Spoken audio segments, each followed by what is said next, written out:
안녕하세요, 혜원입니다. 오늘은 제가 교환학생 Q&A를 준비를 해봤는데요. 제가 최근에 학교에서 교환학생 다녀온 이야기를 교환학생 가고 싶은 학우분들에게 발표하는 그런 박람회에 참가를 해서 발표를 했었는데요. 그러다 보니까 현장에서 질문이 정말 많은 거예요. 그리고 그동안 저한테 DM으로든 유튜브 댓글로든 정말 질문을 꽤 많이 주셔서 그러면 차라리 이번에 한번 싹 다 정리를 해가지고 영상으로 만들면 좋겠다 싶어서 이번에 영상을 만들게 됐습니다. 그래서 제가 현장에서 받았던 질문들, DM, 댓글로도 많이 질문해 주셨던 질문들, 또 지인들한테 많이 들었던 질문들까지 해서 파견 전, 중, 후로 세 파트로 나뉘어서 한번 준비를 해봤어요, Q&A를. 그럼 시작해보도록 하겠습니다. 일단 첫 번째, 파견교, 파견국가 고르는 방법입니다. 저는 아시다시피 스페인으로 다녀왔어요. 그래서 왜 내가 스페인이라는 국가를 생각하게 됐냐를 말씀을 드리려고 할 때 첫 번째는 기후였어요. 저는 진짜로 겨울 너무 싫어 인간이어서 비 오는 것도 싫어하고 겨울도 너무 싫어해요. 근데 정말 스페인은 우리가 모두가 아는 대표적인 온난하고 따뜻한 나라잖아요. 그래서 이미 유럽으로 가겠다는 마음먹고 있었던 상태라서 스페인을 고르게 됐어요. 두 번째로 저렴한 물가도 고려했던 상황이었던 것 같아요. 어쨌든 교환학생이 만만치 않은 비용이 드는 그런 프로그램이잖아요. 그래서 저는 여행도 많이 하고 싶었기 때문에 그럼 현지에서 쓰는 생활비라는 거는 조금 줄이고 그걸 여행에 투자하자라는 생각이 있었어서 많은 조건들이 좋게 맞물려서 스페인을 고르게 됐던 것 같아요.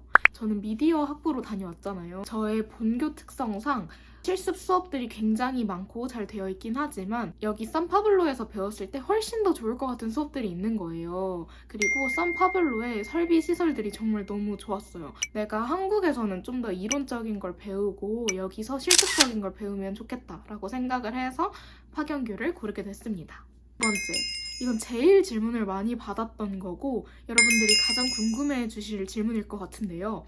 바로 총 경비입니다. 총 얼마나 들었냐? 우선 총 경비에 대해서 말씀드리기에 앞서서 생각보다 이게 부정확한 수치라는 점 알려드립니다. 일일이 기록해 놓는 편이 아니라서 그냥 돌아왔을 때 그 카드 내역서를 그냥 싹 훑어서 총액으로 냈거든요.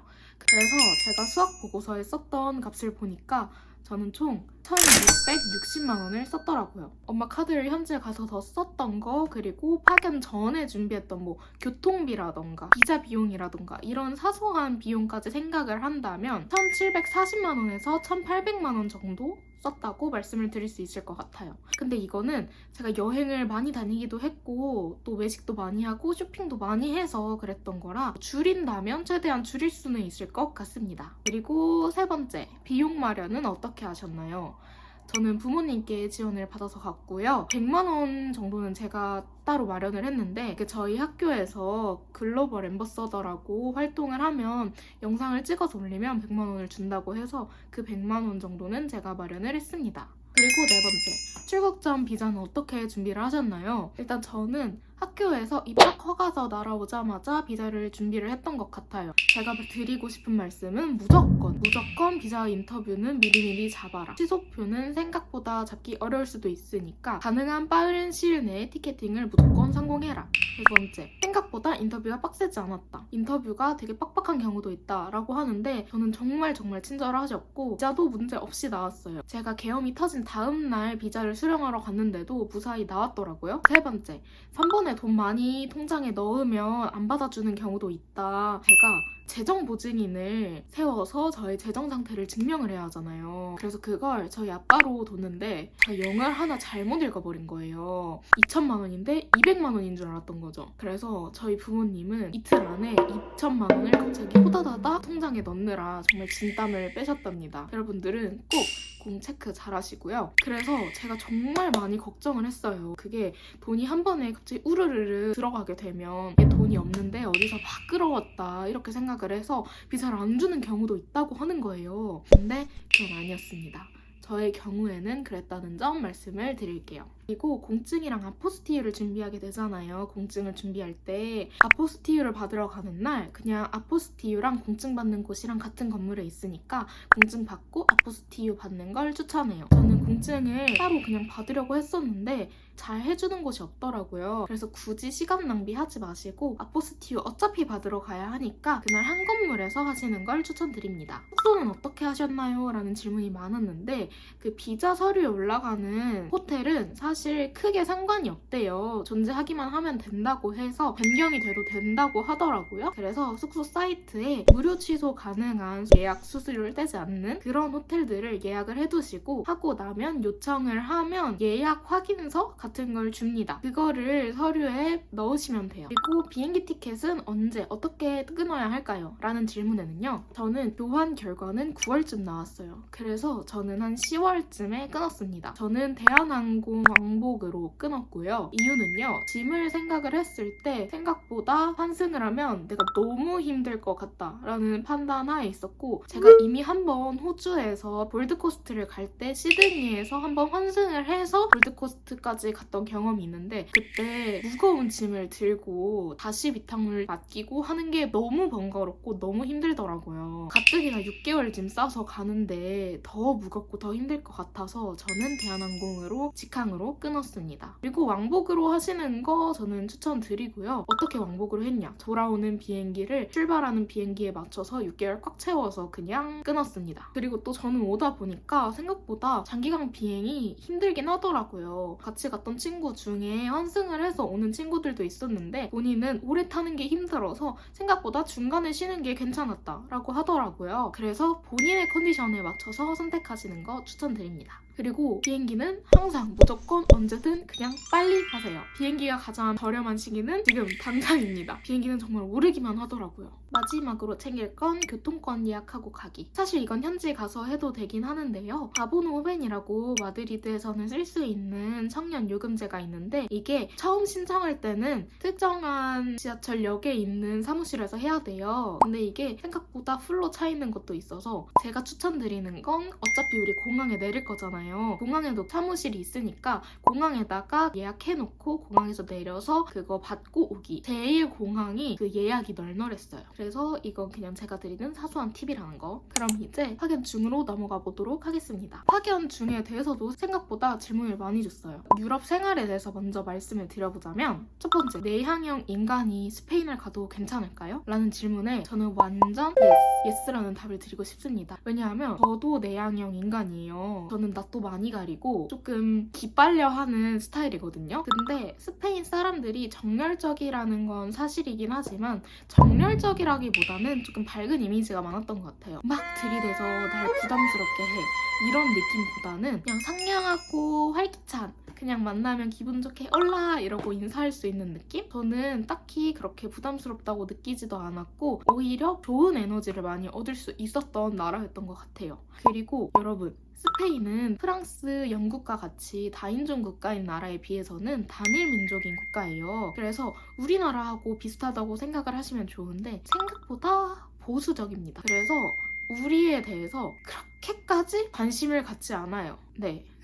이 사람들도 생각보다 우리를 낯설어 합니다. 또 물론 한국하고 비교를 했을 때 확실히 사람들이 좀 더 파이팅 있는 그런 느낌은 있었던 것 같아요. 그리고 두 번째, 친구는 어떻게 사귀었나요? 친구하고 같이 가셨나요? 일단 저는 친구하고 같이 가지 않았고요. 근데 저희 학교에서 저를 포함해서 4명이 저희 학교로 가게 됐는데 공교롭게도 이 4명이 다 친구였던 거예요. 다 03년생이라서 정말 친하게 지냈어요. 넷이 다 잘 맞기도 하고. 그리고 스페인 수업에서도 실습 수업에서 친구들이 말 걸어주고 해서 현지 친구들도 사귀었어요. 그래서 친구 사귀기는 생각보다 그렇게까지 어렵지 않으니까 겁먹지 않으셔도 된다 라고 말씀드리고 싶어요. 그리고 내가 내향적이어도 되고요. 외향적이어도 돼요. 잘 맞는 사람이 어디에서든 나타나니까 꼭 그렇게 부담 갖지 않으셨으면 좋겠어요. 그리고 언니, 유심은 어떻게 하셨나요? 저는 일단 e심을 사서 가서 공항에서 켜서 한 이틀 정도 썼던 것 같고 바로 보다폰에 가서 유심을 개통 이용을 했습니다. 보다폰을 사용하게 되면 보다폰은 유럽 전역에서 사용할 수 있어서 유럽 국가들을 여행할 때 유심을 새로 살 필요가 없거든요. 똑같은 요금제로 그냥 유럽 전역에서 사용할 수 있었어요. 그래서 이게 진짜 편리했다. 그래서 보다폰 사용하시는 거 완전 추천드린다. 그리고 엄청 저렴했어요. 72기가에 10유로? 이 정도밖에 안 했던 것 같아요. 한국에 비해서 훨씬 저렴하니까 이렇게 보다폰 이용하시는 거 추천드립니다. 그리고 맛집 추천해주세요.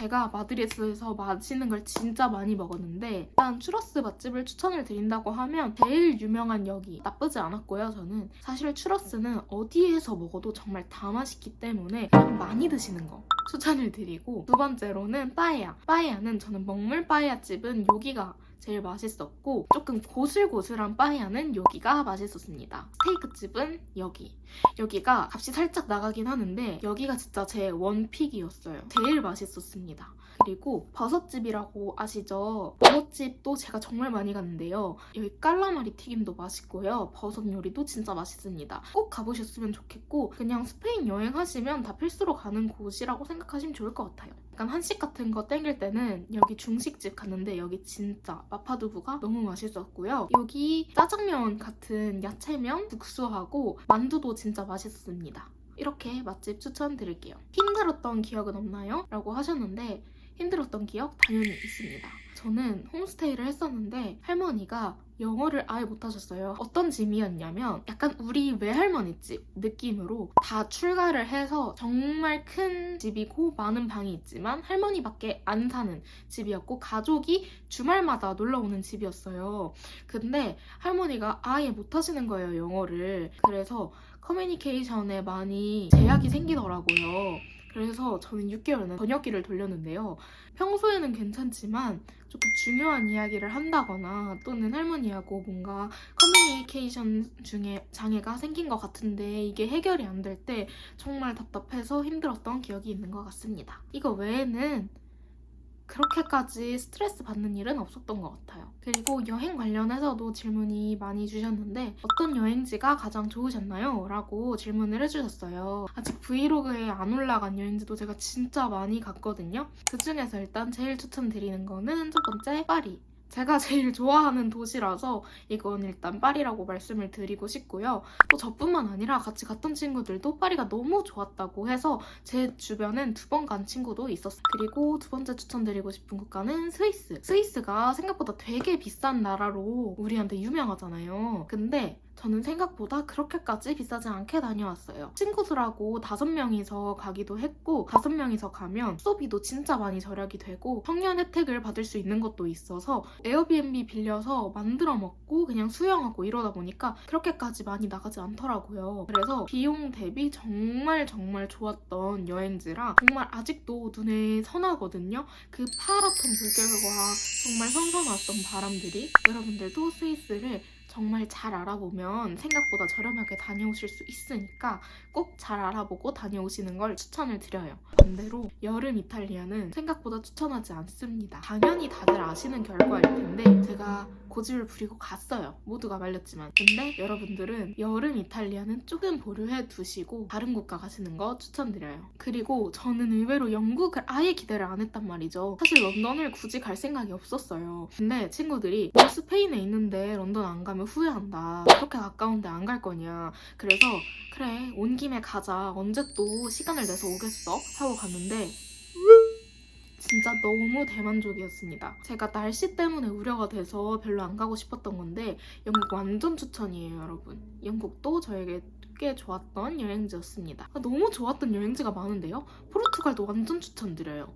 포르투갈이 물가도 저렴하고 메디타르트, 뿔뽀 다 너무 맛있었고요. 사람들도 너무 친절했어요. 그리고 포르투갈에 포르투갈만의 분위기가 있더라고요. 사람들의 쾌활한 분위기가 너무 좋았어서 꼭 다시 가고 싶은 여행지입니다. 포르투갈은 저에게. 마지막으로 파견 후를 다뤄보도록 할게요. 참 많이 주변에서 물어봤어요. 비용 대비 교환에 만족을 하냐? 저는 만족했다라고 답변을 하고 싶습니다. 그 이유는 첫 번째, 경험적으로 정말 많이 레벨업 할 수 있었어요. 전공 학습에서도 레벨업이 이루어졌던 것 같고 또 언어 같은 경우에도 확실히 현지에서 써보는 건 다르니까 많이 실력이 올라갔던 것 같고 또 정말 많은 상황에 내가 맞닥뜨리게 돼요.